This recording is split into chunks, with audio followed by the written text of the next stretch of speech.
Grandma, this is Anna. Logan, my grandson, brought a woman named Anna. She was a pale-faced, quiet-looking woman who greeted me with a gentle smile, perhaps out of nervousness. I quickly ushered them into the house. For the meeting, Logan had brought her along, and my daughter-in-law, Rachel, was in a good mood, asking them how they had gotten to know each other. Mom, please serve them some tea quickly. Rachel, who had been in a good mood just minutes before, was now visibly upset. The first thing Logan mentioned to his parents was that Anna was pregnant. I was so shocked that I lost my voice. Rachel showed some displeasure at the fact that the two were having a shotgun wedding. We really want to make this work. We may be immature, but please allow us to marry. The two were earnestly seeking marriage approval from his parents. Being the grandmother, I felt it was unnecessary to comment and watched silently, but I was moved by their attitude. However, Rachel made a blatantly displeased face and waved her hand in front of her own face. Shotgun weddings are so tacky. Just because there's a baby doesn't mean you have to marry. Right, Mom? Suddenly addressed, I let out an "what?" as Rachel turned a sarcastic smile towards me. Well, indeed, just because there's a baby doesn't necessarily mean you have to marry. Logan's face fell for a moment. I expected that reaction.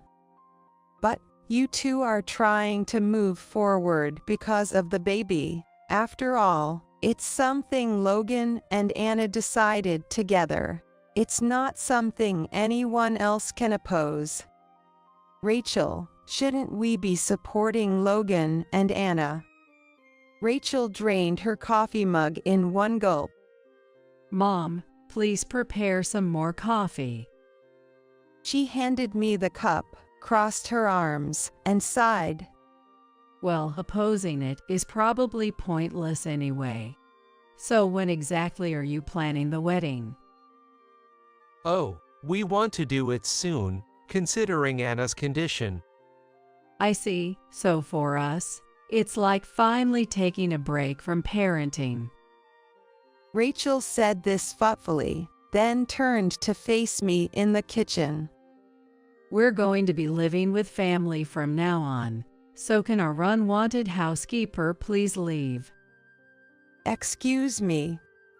Rachel's abrupt words left her husband John stunned, and both Logan and Anna were left with their mouths open in surprise. What should I do now? My name is Catherine. I'm a 70-year-old grandma. I live in a two-generation household with my only son, John, and his wife, Rachel. Although it may seem happy from the outside, I have been feeling down since my husband passed away a few years ago. Rachel, John's wife, is a strong-minded woman who speaks her mind immediately. Our relationship isn't bad, but I often feel being used by her. When Rachel goes out with friends, she expects me to do the laundry and even asks me to drive her to the station. Rachel seems to think that living in a two-generation household is her way of showing filial piety. Contrary to my desire for a quiet life after my husband's death, I find myself in a complicated situation. Come on, get up now. Rachel's near-screeching voice echoes from the bedroom for Logan and Anna. Oh boy, she seems to be in a bad mood again today. Last night, John worked late, and despite it being a weekend, she woke him up at the usual time to get ready to go out. I tried to speak quietly when I bumped into John in the bathroom. John, are you okay? I'm fine. I got about 5 hours of sleep. John smiled gently at me through the mirror while wiping his face with a towel. I've been worried because John has looked pale recently. Despite my concerns, my husband would reassure me he was fine while working, until one day he suddenly collapsed and passed away. That memory was always in my mind, and if possible, I wished to let him rest on his days off. From afar, I could hear loud footsteps.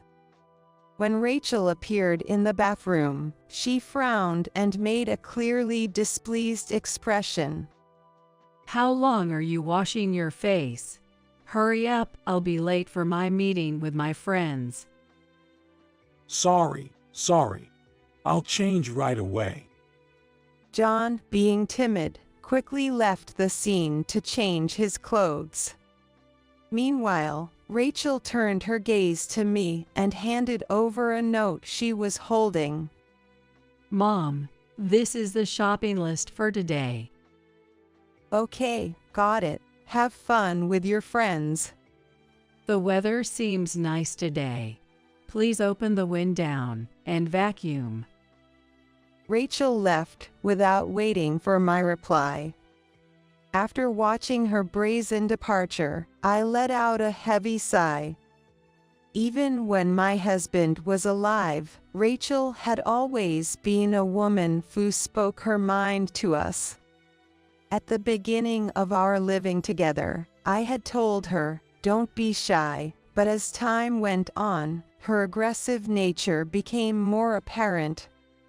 Cooking had always been my task, especially since Rachel was not good at it. If she doesn't like the meal, she would push the plate away, saying, "I told you I can't eat this," or she would grumble about wrinkles in the laundry I had folded. Even so, I had always tried to keep a quiet smile on my face, so as not to make waves, because she was the woman my son John had chosen. But after my husband died, Rachel's attitude became even more extreme, and it was exhausting my spirit. Catherine, you're home all day today, right? Make sure the bath is ready when I come back. Rachel left through the front door without looking at me, saying those words. She goes out with friends on a weekly basis. From the beginning of her marriage, she did not do much housework or childcare, was only concerned with her appearance, and often spent a lot of money. She was very sociable, and made acquaintances in many places. There were many times I suspected her of infidelity when she was younger, but John always believed she wouldn't do that, so I never pursued it further. After dropping Rachel at the shopping mall and returning, I was surprised to see John carrying a box of chocolates. Oh, this. Rachel said she's giving them out at her reunion next week. Really? All of these? Rachel says she has her pride. She doesn't want to be seen as struggling with money because we live with her parents. Sorry, just let her be. Of course, it's okay. I understand. Sitting in the chair, I felt an overwhelming sense of helplessness. After a while, I took the shopping list Rachel had given me and went out. My familiar shoes felt heavier than usual. Perhaps due to my age, I often felt a dull pain in my knees with every step.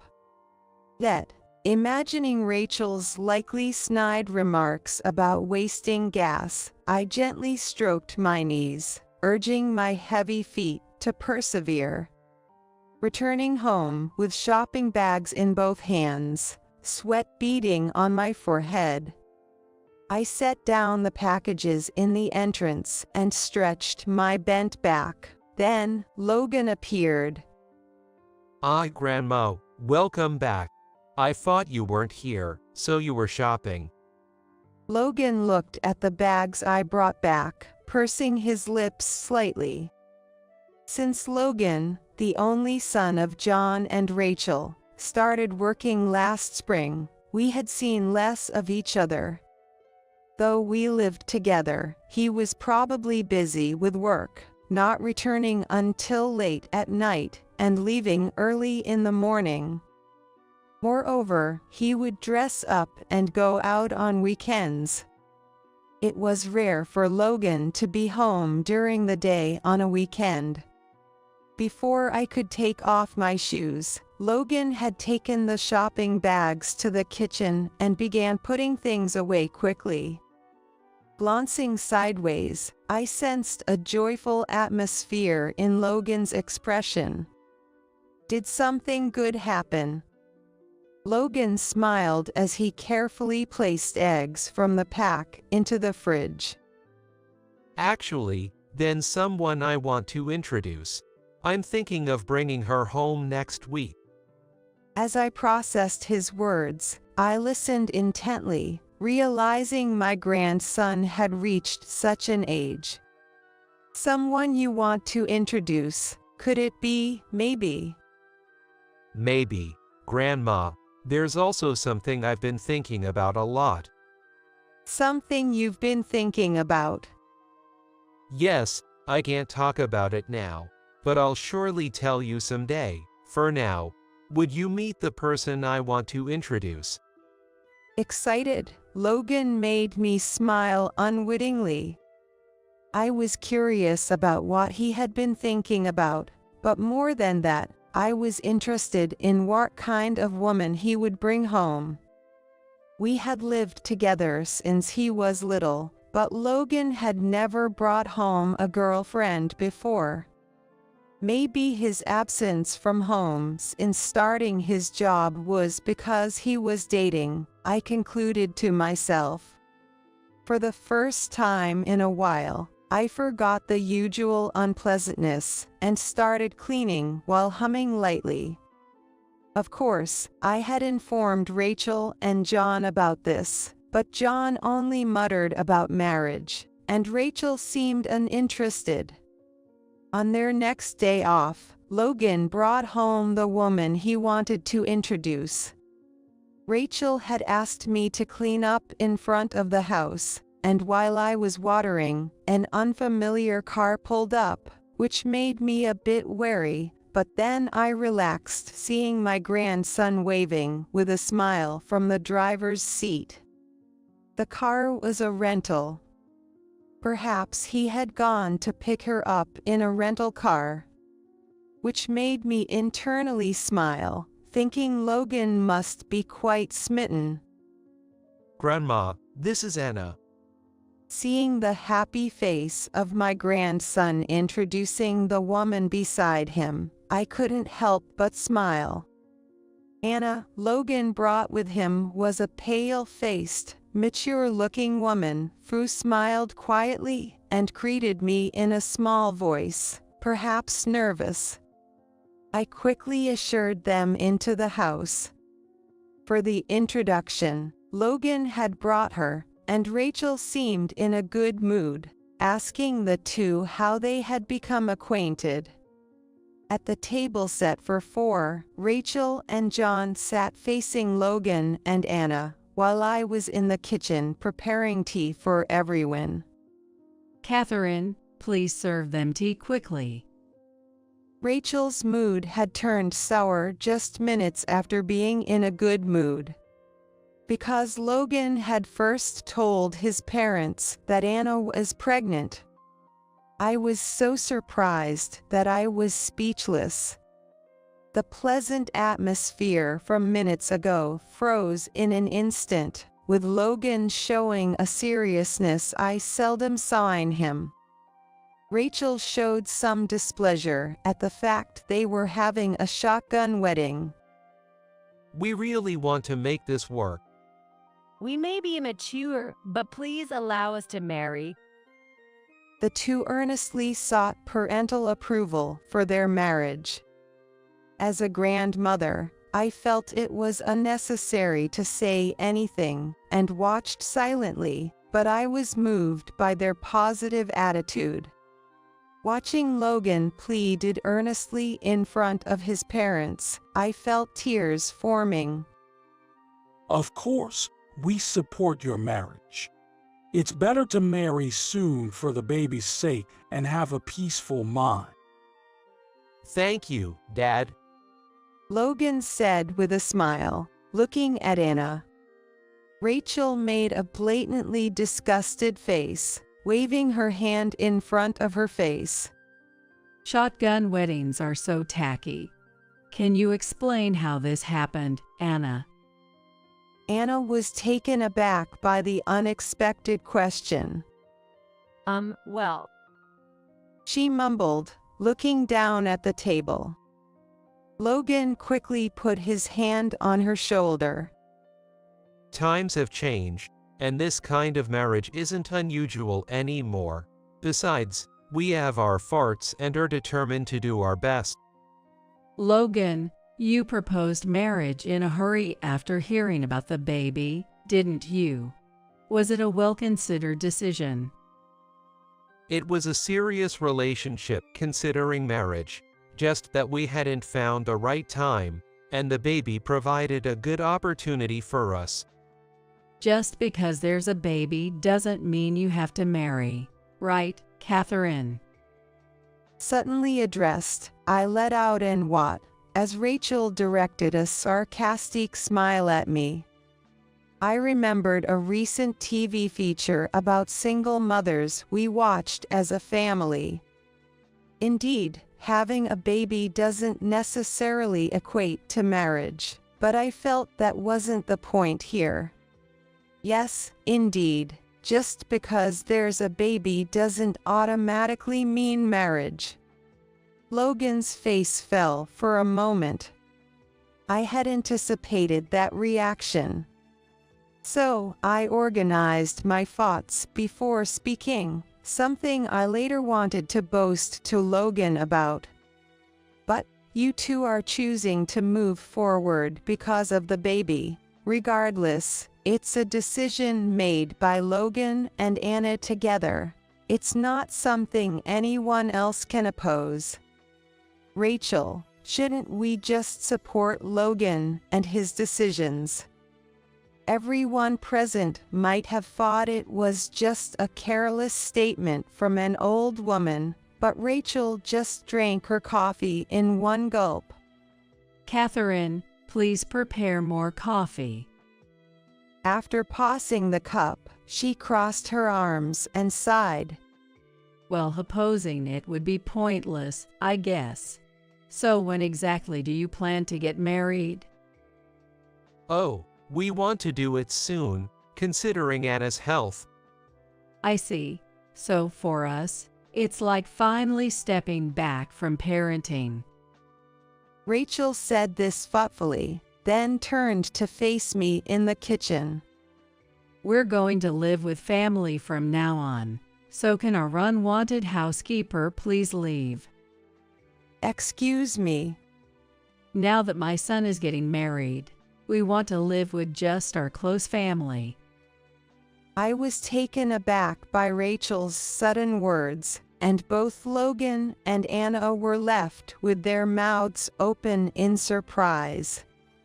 Once Logan's child is born, they will live here for a while. The baby's night crying might bother you, Catherine. No, I'm fine with it. In fact, I want to help if I can. But I see no advantage in living with someone who's likely to need caregiving soon. You're no longer needed. So, can you leave? I felt heartbroken but managed a brave smile, not wanting to worry Logan and his family. At that time, I didn't take Rachel's words seriously. However, day by day, Rachel's efforts to drive me out became more overt, frequently saying, "Please leave soon." When I talked to John about it, he just looked troubled and remained silent. What shocked me was that Rachel was managing almost all of my late husband's estate, including the house. My husband, a doting father, had left everything to our son, John, meaning I practically owned nothing. And John, being under Rachel's influence, left me stunned, facing the loss of both home and property. What should I do now? I muttered while looking through old albums with my late husband at night. He was always gentle and never angry, just a calm person. I wondered if his nature had allowed Rachel to become so domineering, feeling like the root cause lay with both my late husband and myself. Months passed in this oppressive atmosphere, with Rachel's harassment continuing daily. I couldn't leave, enduring everything silently. One day, while I was showering, the water suddenly turned cold. Worried it was broken, it seemed Rachel had turned off the water heater. Thinking she didn't realize I was bathing, I turned it on again, only for it to be promptly turned off. When I asked her not to turn it off while I was bathing, she yelled, "It's a waste of electricity." Then I resorted to washing with the bath water, but soon, Rachel started draining the tub after her use, forcing me to wash in cold water even in winter. I was distraught and spoke to John, who weakly suggested, "Maybe bathe when Rachel is out." I sighed deeply, dismayed by his timidity. Rachel kept telling me, with a sneering laugh, "You should find an apartment and move out soon." I felt helpless against her words. Amidst these depressing days, a piece of bright news arrived today. Anna had given birth to a healthy baby. For a moment, Rachel and I joyfully celebrated together, both with tears in our eyes. If only you would leave the house soon, I would truly be happy. Rachel suddenly said with a cold look, after the shared joy. I doubted her character at that moment. Glancing at John, he appeared indifferent, purposely focusing on the newspaper's front page. Due to Rachel's insistence, Logan and his wife stayed in the family home, but Rachel, who had wanted to live together, showed no interest in caring for the baby. I did what I could to help Anna, who, despite being overwhelmed with caring for the baby, always expressed deep gratitude. Thank you so much for everything. Don't worry about it. You're going through the toughest time now. I'll do anything I can to help, just like a grandmother should. Those were my genuine feelings. After a really busy few months, Logan said to me without any premonition, I have something important to discuss. "Can't we talk about it here?" I responded while cooking dinner, not stopping my hands as they chopped the ingredients, waiting for Logan to continue. I want to talk just with you, Grandma. There's a place I want you to come to this Sunday, without telling Mom and the others. My hand holding the knife paused. Without telling Rachel. As I turned to Logan, he had a subtle, happy expression, reminiscent of the secretive, pleased faces he used to make as a child when planning surprises for me and his late grandfather. Logan had always been close to us. And looking back, maybe Rachel felt that her only son's affection was being taken away by us. which might have been unpleasant for her.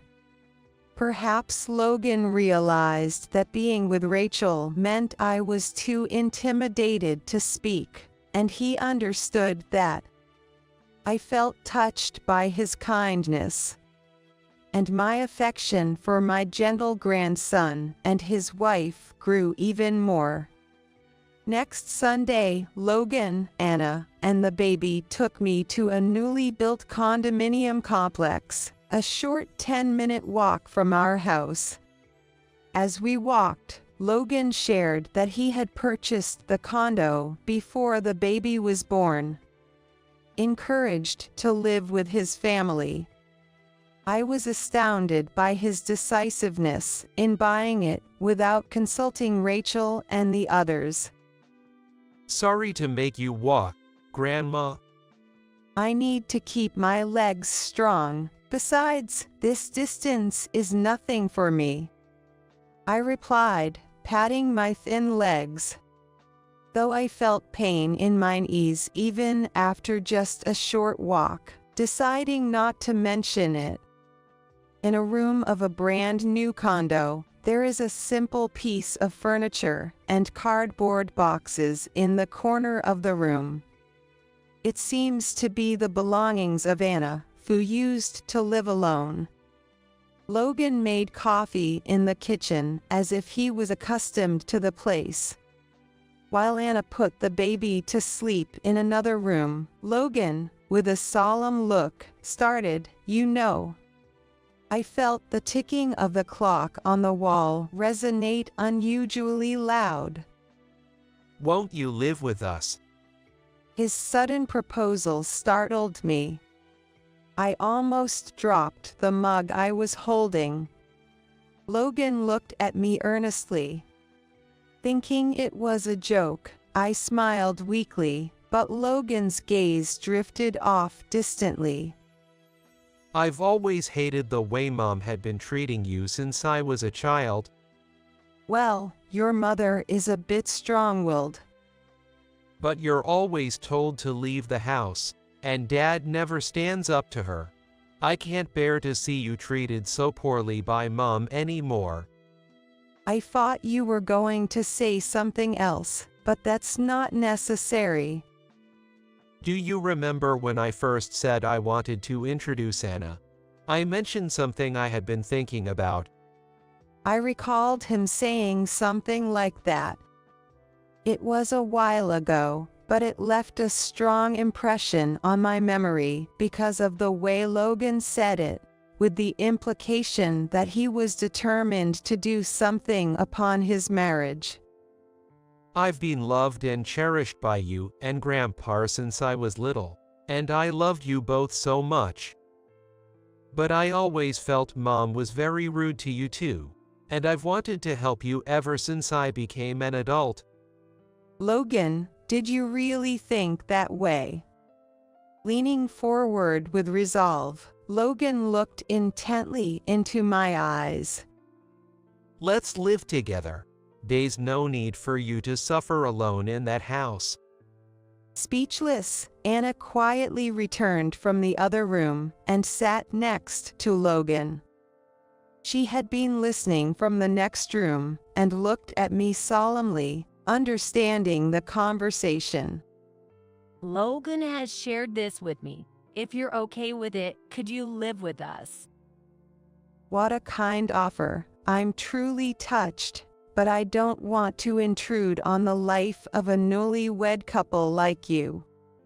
It's not an intrusion. We need your guidance in parenting, and having you live with us would be a great support. And apparently Anna, too, had been harassed by Rachel a lot, and had developed a feeling of dislike toward Rachel. She had been taunted about her shotgun marriage, and had been yelled at to quiet the baby during nighttime crying fits. When Anna wanted to visit her parents' house after giving birth, Rachel retorted, "So you don't like being with me, I get it," making Anna repeatedly explain herself in frustration. We're asking you, please, can you live with us? Logan and Anna both pleaded at the same time. Silently looking down at their faces, I felt tears streaming down my face. Thank you. At that moment, no other words came to mind. And so, it was decided that I would live with Logan and his family. Of course, this news would soon reach Rachel's ears. As soon as I agreed to move in, Logan promptly informed Rachel and John. Something I had asked him to do.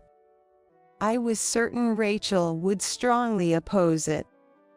Telling myself this was my final battle, I left Logan and his family at the condo and returned home, opening the front door. Rachel, who had called me into the living room as soon as I got back, started yelling furiously. What's this about, Catherine? You're not seriously considering living with Logan, are you? No, I'm thinking of accepting Logan's kind offer. You can't be serious. Rachel scoffed. Next to her, John frowned, looking troubled. It's absurd to think of moving in with a newlywed couple. It's clear you'd be a burden to Logan. Yes, I was worried about that too, but they both have accepted me. I want to honor their feelings. What are you saying? John, say something. John, who had been silent, looked at Rachel with vacant eyes, seeming completely drained. Rachel, I want a divorce. What? I thought you were talking about something else. I can't take it anymore, this life. Wait. The usually calm John raised his voice, causing Rachel to flinch. He stood up, confronting Rachel with a stern look. I can't continue with you. Your treatment of me is one thing, but what you've done to Mom is unforgivable. What the heck, John? Don't start yelling now. We're talking about Logan living with Mom, right? Mom will live with Logan. That's settled. Now it's about you and me. I can't live with you anymore. Why are you bringing this up all of a sudden? I've tolerated your behavior since Mom had been putting up with it.